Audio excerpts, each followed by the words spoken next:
नमस्कार। ମୋ ନାଁ ଧନେଶ୍ୱର ସାହୁ। ମୁଁ ଜଣେ ଅବସରପ୍ରାପ୍ତ ଦର୍ଶନ ଅଧ୍ୟାପକ। ଆମେ ଆମ୍ବେଦକରଙ୍କ ଉପରେ ତାଙ୍କର ଜୀବନ ପ୍ରମୁଖ ଘଟଣାବଳୀ ଉପରେ ଆଲୋଚନା କରୁଥିଲେ। ଆମେ ସେଇ ଆଲୋଚନାକୁ ପୁଣି ଆଗକୁ ନବା। ବନ୍ଧୁଗଣ, ଆମେ ଗତ ଥର ଆଲୋଚନା କରିଥିଲେ ଯେ ବାବା ସାହେବ ଆମ୍ବେଦକର କିପରି ଶ୍ରମ ମନ୍ତ୍ରଣାଳୟର ଦାୟିତ୍ୱରେ ରହିଲା ପରେ ଭାରତରେ ଶ୍ରମିକ ମାନଙ୍କର ସାମାଜିକ ସ୍ଥିତିରେ ଉନ୍ନତି ପାଇଁ ଅନେକ ଗୁଡ଼ିଏ ପଦକ୍ଷେପ ନେଇଥିଲେ। କିନ୍ତୁ ଏହି ସମୟରେ ଦ୍ୱିତୀୟ ବିଶ୍ୱଯୁଦ୍ଧର ସମୟ, ଦ୍ୱିତୀୟ ବିଶ୍ୱଯୁଦ୍ଧର ପରିସମାପ୍ତି ହେଲା 1945 ମସିହାରେ ଓ ମିତ୍ର ଶକ୍ତିର ବିଜୟ ହେଲା, ଅର୍ଥାତ୍ ଇଂଲଣ୍ଡ, ଫ୍ରାନ୍ସ, ଆମେରିକା ଏ ପକ୍ଷ ଯୁଦ୍ଧରେ ବିଜୟ ଲାଭ କଲେ। ଆଉ ଯେତେବେଳେ ମିତ୍ରପକ୍ଷ ଯୁଦ୍ଧରେ ଜିତିଲା, ତେବେ ଭାରତର ସ୍ୱାଧୀନତା ଲାଭ କରିବାର ଆଶା କିଛିଟା ଉଜ୍ଜଳ ହେଲା। ଏହି ସମୟରେ ମଧ୍ୟ ଇଂଲଣ୍ଡରେ ଗୋଟିଏ 45 ସାଲରେ ଗୋଟିଏ ରାଜନୈତିକ ପଟ ପରିବର୍ତ୍ତନ ହେଲା। ଇଂଲଣ୍ଡରେ ଯୋଉ ନିର୍ବାଚନ ହେଲା, ସେ ନିର୍ବାଚନରେ ଚର୍ଚ୍ଚିଲ କ୍ଷମତାଚ୍ୟୁତ ହେଲେ ଏବଂ ଲେବର ପାର୍ଟି ବା ବ୍ରିଟିଶ ଶ୍ରମିକ ଦଳ କ୍ଷମତାକୁ ଆସିଲେ। ବ୍ରିଟେନରେ ଶ୍ରମିକ ଦଳ କ୍ଷମତାକୁ ଆସିଲା ପରେ ସେମାନେ ଚାହିଁଲେ ଭାରତକୁ ମଧ୍ୟ ଭାରତରେ ସାମ୍ରାଜ୍ୟବାଦକୁ ହଟେଇ ଦେଇ ଭାରତକୁ ସ୍ୱାଧୀନତା ଦେବା ପାଇଁ। କିନ୍ତୁ ଭାରତକୁ ସ୍ୱାଧୀନତା ଦେବା ପୂର୍ବରୁ ଭାରତୀୟ ମାନେ କେଉଁ ପ୍ରକାରର ସମାଜ, କେଉଁ ପ୍ରକାରର ରାଜନୈତିକ ବ୍ୟବସ୍ଥା ଗ୍ରହଣ କରିବେ ସେ ସମ୍ପର୍କରେ କିଛି ପଦକ୍ଷେପ ନେଲା ପରେ ଭାରତର ସ୍ୱାଧୀନତା କଥା ବିଚାର କରାଯିବ ବୋଲି ସେମାନେ ସ୍ଥିର କଲେ। ତେଣୁ ଏହି ପରିସ୍ଥିତିରେ ଗୋଟିଏ କ୍ୟାବିନେଟ ମିଶନ ଭାରତକୁ ଆସିଲେ ଇଂଲଣ୍ଡ। କ୍ୟାବିନେଟ ମିଶନ ଯାହା କୁହାଯାଏ, ସେଥିରେ ଥିଲେ ଆଲେକ୍ଜାଣ୍ଡର, ଷ୍ଟାଫୋର୍ଡ କ୍ରିପ୍ସ ଏବଂ ପାଟ୍ରିକ ଲରେନ୍ସ, এই ତିନି ଜଣଙ୍କୁ ନେଇକରି ଗୋଟିଏ କମିଟି ସେମାନେ ଭାରତକୁ ଆସିଲେ। ଭାରତରେ ସେତେବେଳେ ବିଭିନ୍ନ ରାଜନୈତିକ ସଂଗଠନ, ଅନ୍ୟାନ୍ୟ ସଂଗଠନ ସହିତ ସେମାନେ ଆଲୋଚନା କରିବେ ଏବଂ ଆଲୋଚନା କଲା ପରେ ଭାରତର ସାମ୍ବିଧାନିକ ପଦ୍ଧତି ସ୍ଥିର କରିବା ପାଇଁ କଣ ସବୁ ପଦକ୍ଷେପ ନିଆଯିବ ସେ ସମ୍ପର୍କରେ ସ୍ଥିର କଲା ପରେ ତାପରେ ଦେଶର ସ୍ୱାଧୀନତା ପାଇଁ ସେ ଉଦ୍ୟମ କରାଯିବ। ତେଣୁ କ୍ୟାବିନେଟ ମିଶନର ଭାରତ ପରିଦର୍ଶନ ଗୋଟିଏ ଗୁରୁତ୍ୱପୂର୍ଣ୍ଣ ଘଟଣା ସେ ସମୟରେ ଥିଲା। ଏବଂ ଏହି ସମୟରେ ଆଉ ଗୋଟିଏ କିଛି ଘଟଣା ଘଟିଲା ଯେ ସରକାର ଚାହିଁଲେ, ବ୍ରିଟିଶ ସରକାର ଚାହିଁଲେ ଭାରତର ଯିଏ ଥିଲେ ଆମର ଭାଇସରୟ ଥିଲେ ସେ ତାଙ୍କର ଯୋଉ କାର୍ଯ୍ୟକାରିଣୀ ପରିଷଦ ଥିଲା, ସେ ଚାହିଁଲେ ଆଉ କାର୍ଯ୍ୟକାରିଣୀ ପରିଷଦ ରଖିବା କୌଣସି ଆବଶ୍ୟକତା ନାହିଁ। ତେଣୁ କାର୍ଯ୍ୟକାରିଣୀ ପରିଷଦର ସଭ୍ୟମାନେ ସମସ୍ତେ ଇସ୍ତଫା ଦେଲେ। ଆମ୍ବେଦକର ମଧ୍ୟ ଯୋଉ ଶ୍ରମ ମନ୍ତ୍ରୀ ଦାୟିତ୍ୱରେ ଥିଲେ, ସେଇ ଶ୍ରମ ମନ୍ତ୍ରୀ ପଦବୀରୁ ସେ ଓହରି ଗଲେ। ତେଣୁ ଏଇ ଯୋଉ କ୍ୟାବିନେଟ ମିଶନ ଭାରତବର୍ଷକୁ ଆସିଲେ, ସେମାନେ ଭାରତବର୍ଷର ବିଭିନ୍ନ ବ୍ୟକ୍ତି, କଂଗ୍ରେସର ସଭାପତି ହୁଅନ୍ତୁ, ମୁସଲିମ ଲିଗର ସଭାପତି ହୁଅନ୍ତୁ, ବା ଯୋଉ ଭାରତବର୍ଷରେ ଏତେ ଗୁଡ଼ିଏ ଗର୍ଜାନ୍ତ ରାଜା ଥିଲେ, ସେମାନଙ୍କର ପ୍ରତିନିଧି ସେମାନଙ୍କ ସହିତ, ମହାତ୍ମା ଗାନ୍ଧୀଙ୍କ ସହିତ, ଆମ୍ବେଦକରଙ୍କ ସହିତ, ବହୁ ସ୍ତରର ବ୍ୟକ୍ତିମାନଙ୍କ ସହିତ ସେମାନେ ଆଲୋଚନା କଲେ। ଆଉ ସେତେବେଳେ କଂଗ୍ରେସର ସଭାପତି ଥାନ୍ତି ମୌଲାନା ଆଜାଦ ଏବଂ ମୁସଲିମ ଲିଗର ମୁଖ୍ୟ ଥାନ୍ତି ମହମ୍ମଦ ଅଲି ଜିନ୍ନା। ଗର୍ଜାତ ରାଜାଙ୍କର ପ୍ରତିନିଧି ଥାନ୍ତି ଗୋପାଳଗଞ୍ଜ।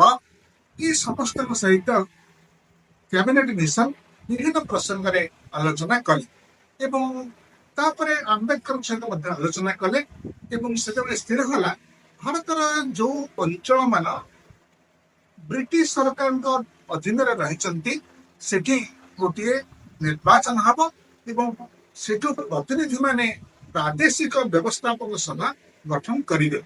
ସେଠି ନିର୍ବାଚନ ହେଲା ପରେ ପ୍ରାଦେଶିକ ବ୍ୟବସ୍ଥାପକ ସଭା ପ୍ରଦେଶ ସ୍ତରରେ ଗଠିତ ହେବ ଏବଂ ପ୍ରାଦେଶିକ ବ୍ୟବସ୍ଥାପକ ସଭାର କିଛି ପ୍ରତିନିଧି ସେମାନେ ଆସି ଆମର ସମ୍ବିଧାନ ସଭା, କନଷ୍ଟିଚ୍ୟୁଏଣ୍ଟ ଆସେମ୍ବଲି ଗଠନ କରିବେ, ଯାହା ଦ୍ୱାରା ଆଉ ଯୋଉ କନଷ୍ଟିଚ୍ୟୁଏଣ୍ଟ ଆସେମ୍ବଲି ଗଠନ ହବ ସେମାନେ ଭାରତର ସମ୍ବିଧାନ ପ୍ରସ୍ତୁତ କରିବେ।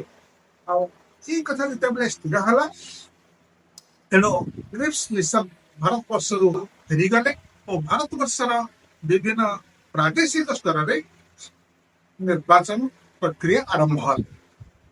ଏଇ ପରିପ୍ରେକ୍ଷୀରେ ଆମ୍ବେଦକର ତାଙ୍କର ଯୋଉ ସଂଗଠନ ଅଛି ଦଳିତ ମହାସଂଘ, ସେ ଦଳିତ ମହାସଂଘ ତରଫରୁ ସେ ଯୋଉ ସ୍ୱାଧୀନ ଶ୍ରମିକ ଦଳ ବୋଲି ଗୋଟିଏ ସଂଗଠନ ରାଜନୈତିକ ଅନୁଷ୍ଠାନ ଆମ୍ବେଦକର କରିଥିଲେ, ସେମାନେ ମଧ୍ୟ ନିର୍ବାଚନରେ ଭାଗ ନେଲେ।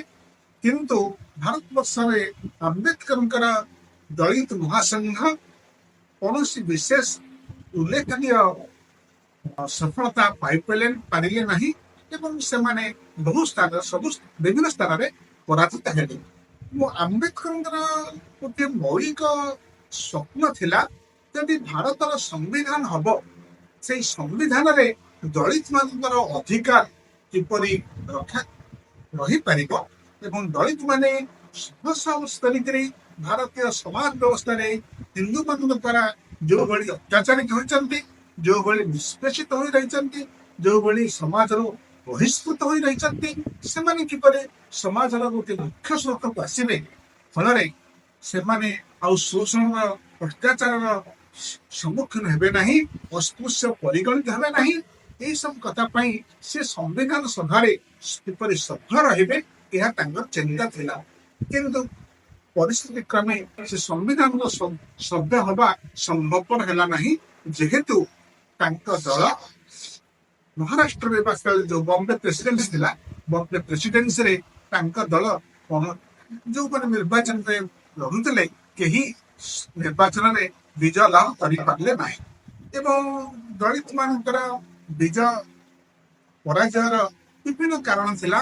ଏକ ବଡ କାରଣ ଥିଲା ସେମାନଙ୍କ ପାଖରେ ବିଶେଷ ଅର୍ଥ ନଥିଲା ଏବଂ ସେମାନଙ୍କ ପ୍ରତି ସମାଜର ସବର୍ଣ୍ଣ ମାନଙ୍କର ସେପରି କିଛି ସମର୍ଥନ ମଧ୍ୟ ନଥିଲା ଏବଂ ତାଙ୍କ ପାଖରେ କାମ କରିବା ପାଇଁ କର୍ମୀ ମାନଙ୍କର ବି ଅଭାବ ଥିଲା।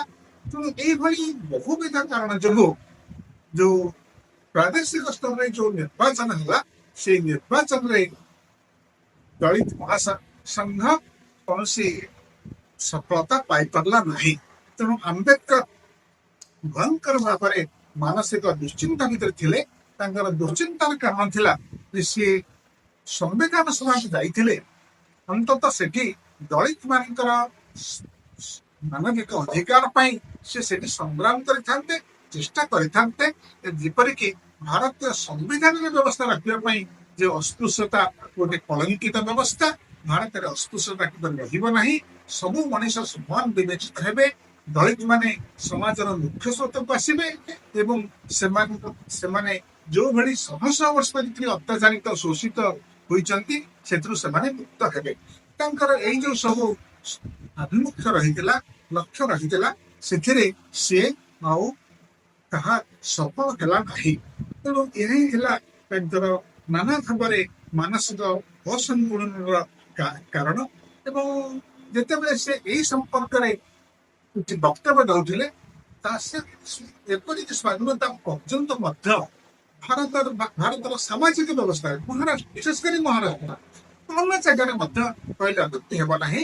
ଦଳିତ ମାନେ କୋଉଠି ଉଠନ୍ତୁ, ସେମାନଙ୍କର ଆର୍ଥିକ ସ୍ଥିତିରେ ଟିକେ ବିକାଶ ହଉ, ସେମାନେ ସମାଜର ମୁଖ୍ୟ ସ୍ରୋତକୁ ଆସନ୍ତୁ, ଅଧିକାଂଶ ସବର୍ଣ୍ଣ ଜାତିର ଲୋକମାନେ ତାହା ଚାହୁଁନଥିଲେ। ଏପରିକି ଆମ୍ବେଦକର ନିଜର ଗୋଟିଏ ପ୍ରେସ୍ କରିଥିଲେ ବମ୍ବେ, ଯାହାକୁ କୁହାଯାଉଥିଲା ଭାରତ ଭୂଷଣ ପ୍ରିଣ୍ଟିଂ ପ୍ରେସ୍। ଏପରିକି ସେମାନେ ପ୍ରତିକ୍ରିୟାଶୀଳ ହୋଇ କିଛି ରକ୍ଷଣଶୀଳ ହିନ୍ଦୁ ରକ୍ଷଣଶୀଳ ଲୋକ ଆସିକିରି ଭାରତ ଭୂଷଣ ପ୍ରିଣ୍ଟିଂ ପ୍ରେସକୁ ନିଆଁ ଲଗାଇ ପୋଡ଼ିଦେଲେ। ତେଣୁ ଏଇଭଳି ମାନେ ବିଭିନ୍ନ ସ୍ତରରେ ଆମ୍ବେଦକର ନିୟମାନ ହୋଇଛନ୍ତି, କଷ୍ଟ ପାଇଛନ୍ତି ଏବଂ ତା ସତ୍ତ୍ୱେ ତାଙ୍କର ସଂଗ୍ରାମ ଚାଲିଛି, ଯେ ତାଙ୍କର ଚେଷ୍ଟା ଚାଲିଛି, ପ୍ରୟାସ କେବେ ହେଲେ ସେ ପ୍ରୟାସ ମୋହରି ନାହାନ୍ତି। ଜୀବନର ଶେଷ ପର୍ଯ୍ୟନ୍ତ ଦଳିତ ମାନଙ୍କୁ କେମିତି ସମାଜର ମୁଖ୍ୟ ସ୍ରୋତକୁ ଆଣିବେ। ତା ସହିତ ତାଙ୍କର ଗୋଟେ ବଡ ଉପଲବ୍ଧି ଥିଲା ଯେ ଶିକ୍ଷା ହିଁ ମଣିଷକୁ ଆଗକୁ ନିଏ ଏବଂ ଶିକ୍ଷା ଦ୍ୱାରା ମଣିଷ ସମାଜକୁ ସମାଜର ପରିସ୍ଥିତିକୁ ବୁଝିପାରେ। ତେଣୁ ଶିକ୍ଷାର କିପରି ବିକାଶ ହବ ଆଉ ବିଶେଷ କରି ଦଳିତ ପିଲାମାନେ କିପରି ଶିକ୍ଷା ପାଇବେ ଏହା ଧ୍ୟାନ ତାଙ୍କର ଜୀବନ ବ୍ୟାପୀ ଗୋଟେ ପ୍ରୟାସ। ଆଉ ସେଇଥିପାଇଁ ସେ ଗୋଟେ ପିପୁଲ୍ସ ଏଜୁକେସନ ସୋସାଇଟି ଗଠନ କରିଥିଲେ, ଯୋଉ ପିଲାମାନେ କିପରି ଉଚ୍ଚ ଶିକ୍ଷା ଲାଭ କରିପାରିବେ ବା ଯୋଉ ପିଲାମାନେ ଆଦୌ ପଢିବା ତାଙ୍କର ସାମର୍ଥ୍ୟ ଅଛି, ଦକ୍ଷତା ଅଛି, କିନ୍ତୁ ସେମାନେ କୌଣସି ସୁଯୋଗ ପାଉନାହାନ୍ତି, ଆର୍ଥିକ ସହାୟତା ପାଉନାହାନ୍ତି, ସେଇ ପିଲାମାନଙ୍କୁ ପିପୁଲ୍ସ ଏଜୁକେସନ ସୋସାଇଟି ଆଧାରରେ ସେ ତାଙ୍କୁ କିପରି ଶିକ୍ଷା ଦେଇ ସେମାନେ କିପରି ପାଠ ପଢିପାରିବେ, ଏହା ଥିଲା ଆମ୍ବେଦକରଙ୍କର ଚିନ୍ତା ଚେତନାର ବିଷୟ। ଆମେ ସେ କିପରି ସମ୍ବିଧାନ ସଭାକୁ ଯିବେ, ତାଙ୍କର ଏହା ଥିଲା ଗୋଟିଏ ବଡ ପରିକଳ୍ପନା। କାରଣ ସମ୍ବିଧାନ ସଭାକୁ ସେ ଗଲେ ହିଁ ଦଳିତ ମାନଙ୍କର ଅଧିକାର ବିଷୟକୁ ସେ ସମ୍ବିଧାନରେ ସ୍ଥାନିତ କରିପାରିବେ। ତେଣୁ ଏଇ ଥିଲା ତାଙ୍କର ସ୍ୱପ୍ନ। ଆମେ ଆଜିର ଆଲୋଚନାକୁ ଏଇଠି ରଖିବା। ପୁଣି ପରବର୍ତ୍ତୀ ପର୍ଯ୍ୟାୟରେ ଆମେ ତାଙ୍କର ଅନ୍ୟାନ୍ୟ ମୁଖ୍ୟ କାର୍ଯ୍ୟଗୁଡ଼ିକୁ ଆଲୋଚନା କରିବା। ଆଜି ପାଇଁ ଏତିକି। ନମସ୍କାର।